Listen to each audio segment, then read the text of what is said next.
5 मई सन 2024 को इंटरनेट पर एक ऐसी वीडियो वायरल होती है जिसको देखने के लिए अलग से हिम्मत चाहिए।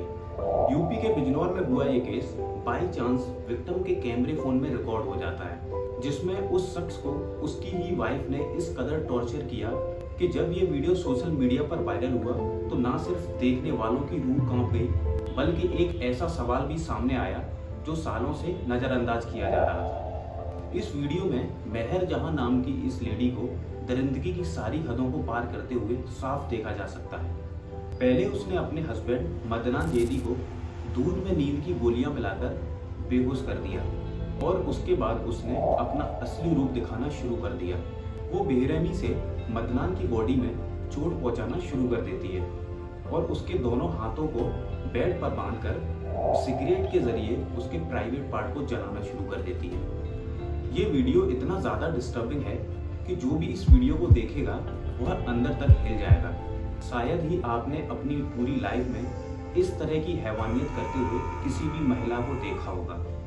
वैसे तो ये घटना 29 नवंबर सन 2024 की है, लेकिन इंटरनेट पर 5 मई से ये वीडियो काफ़ी हद से वायरल हो रही है। इस वीडियो में दिखने वाली मेहर जहां आखिर क्यों अपने ही हस्बैंड मदनान जैदी के साथ इतनी हैवानियत कर रही है, या फिर ये पहली बार किसी वीडियो में रिकॉर्ड हो रही थी। इन सभी सवालों के जवाब जानने के लिए हमें इस केस को बारीकी से समझना पड़ेगा। सो हेलो फ्रेंड्स, मेरा नाम है हर्षित और स्वागत है आप सबका मेरी एक और नई केस स्टडी वीडियो में। 27 नवंबर सन 2023 को पिछले साल ही मदनान जैदी ने मेहर जहां से निकाह किया था। एज पर सोर्सेस ये कहा जा रहा है कि मेहर ने उसके घर पहुंचकर शादी को लेकर काफ़ी बवाल किया था और शादी ना करने पर फॉल्स रेप केस लगाने की धमकी भी दी थी। शादी के बाद मदनान अपना घर छोड़ के एक किराए के मकान पर मेहर के साथ रहने लगता है और शादी के कुछ दिनों बाद ही मदनान को अपनी वाइफ मेहर जहां का असली चेहरा सामने दिख जाता है। मेहर बहुत बड़ी ड्रग्स एडिक्टेड निकली और वो आए दिन पैसों की डिमांड करने लगी। यही नहीं, शादी के कुछ दिनों के बाद मदनान को एक ऐसी खबर भी पता लगती है जिसको सुनने के बाद मदनान पूरी तरीके से हिल जाता है।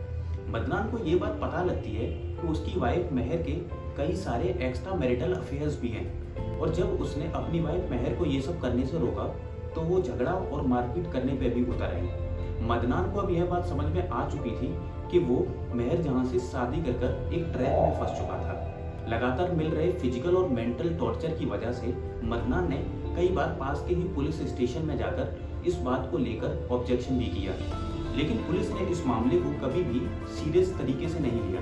मदनान अब ये बात अच्छी तरीके से समझ चुका था कि बिना प्रूफ के पूरी दुनिया में कोई भी इस बात पर उसकी यकीन नहीं करेगा, क्योंकि हमारे इस समाज में कोई भी इस बात पर यकीन नहीं करेगा कि एक महिला भले अपने हस्बैंड पर इस तरीके से फिजिकली और मेंटली टॉर्चर भी कर सकती है। और अगर मदनान किसी को यह बात साबित करने की कोशिश भी करेगा तो अक्सर लोग उसको यही बोलेंगे कि तुम्हारी ही गलती होगी, क्योंकि क्यों ही एक महिला, एक वाइफ अपने पति पर इस तरीके से टॉर्चर करेगी। जरूर तुमने उसके साथ कुछ ऐसी हरकत की है जिस वजह से उस बेचारी को ये कदम भी उठाना पड़ा।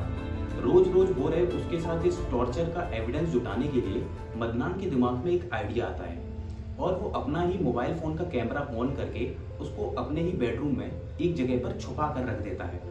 और फिर 29 अप्रैल को मेहर जहां की सारी दरिंदगी उस कैमरे फोन में रिकॉर्ड हो जाती है। 4 मई को विक्टिम मदनान जैदी अपनी ही वाइफ मेहर जहां के खिलाफ पास के ही एक पुलिस स्टेशन में जाकर एक FIR दर्ज करवाता है और 5 मई को पुलिस मेहर जहां को अंडर सेक्शन 328, 307 और 323 में मुकदमा दर्ज कर उसको अरेस्ट कर लेती है। आखिर ऐसा क्यों कि हम जिस सोसाइटी में रहते हैं उसमें अक्सर वुमेन एम्पावरमेंट की ही बातें क्यों की जाती हैं? ये वायरल वीडियो उन सो कॉल्ड समाज सेवकों के मुंह पर चाटा है जिनके अकॉर्डिंग सिर्फ एक वुमन ही फिजिकली और मेंटली एब्यूज का शिकार हो सकती है। मर्दों के साथ हुए वायलेंस और एब्यूज की तो यहाँ पर कोई बात ही नहीं करता है। यहाँ तक कि कुछ मैन लॉबी भी अपने सो कॉल्ड पैट्रिया की मेंटलिटी के नशे में अपनी ही सोसाइटी के उस तबके के बारे में बात करने से परहेज करते हैं, जिसमें मदनान जैदी जैसे मर्द फिजिकल के साथ साथ मेंटल टॉर्चर का लगातार शिकार हो रहे हैं। मेरी बीवी ने मुझे बहुत टाइम से परेशान कर रखा था, टॉर्चर कर रखा था कि मुझे बीड़ी सिगरेट शराब ये लाके दो। मैं नहीं लाता था तो वो उसको मुझे मारती थी। उसके अवैध संबंध है, बहुत कई टाइम से, और उसके मेरे पास प्रूफ भी है। कुछ थाने के लोग उससे मिले हुए हैं। इस सब के षड्यंत्र के पीछे उसकी सगी खाला जो संभल में रहती है उनका हाथ है। उनके हस्बैंड कोर्ट कचहरी में रहते हैं, दलाल है वो इसी चीज को करवाती हैं। उनकी सारी बहनों ने षड्यंत्र रचा मेरे खिलाफ कि तुम्हें ऐसा ऐसा करना है। मुझसे पैसों की मांग रखी गई थी, मैंने पैसों को मना कर दिया, तो इसकी मेरी बीवी ने मुझे अलग किराए पे ले जाकर मुझे टॉर्चर करना शुरू कर दिया, जो कि उनने 29 तारीख की घटना में, जो कि गुप्त कैमरे में रिकॉर्ड हो गई है। इस केस में तो मदनान अपनी बीवी मेहर झा के हाथों मिल रही अहवानियत को समाज के सामने दिखाने की हिम्मत रख पाया, लेकिन ऐसे लाखों मदनान आज भी जिंदगी की एक ऐसी जेल में कैद हैं जहां पर ना तो उनकी कोई सुनवाई है और ना ही कोई रिहाई। तो आज की इस वीडियो में इतना ही। मिलते हैं अगली एक और नई केस स्टडी वीडियो के साथ। तब तक अपना ख्याल रखें, अपनी फैमिली का ख्याल रखें। Bye bye, take care.